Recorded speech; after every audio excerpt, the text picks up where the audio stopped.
வாரம் கழிவுநீர் வெளியேறுவதால் மக்கள் அவதி.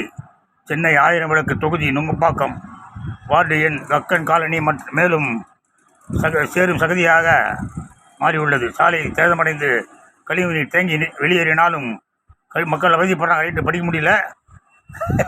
ஒரு அரசியல்வாதின்னா மக்கள் நலனை கருதணும்.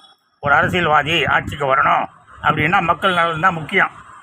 நானும் கதற 2019 மழைநீர் வடிகால் கால்வாய் புறாடு வேலை, கொள்ளை வேலை, ஊழல் வேலை, தண்ணி வடியாது, மழைநீர் வடியாது, கொசு உற்பத்தியாகுன்னு கதறேன்.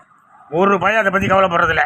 எடப்பாடியுடன் சீட்டு எத்தனை கிடைக்கும், எங்களுக்கு எவ்வளோ கொடுப்பாரு அவர், எங்களுக்கு ஆட்சியில் பங்கு உண்டா அப்படின்னு ஒரு கூட்டம். அப்புறம் இன்னொரு கூட்டம் 97 பக்கம் அப்படின்னு 97 அப்படின்னு சொல்லி பக்கம். ஆனால் அந்த பக்கத்தை கையில் எடுக்க மாட்டார். அதை ஏன்டா கேட்க மாட்டீங்க?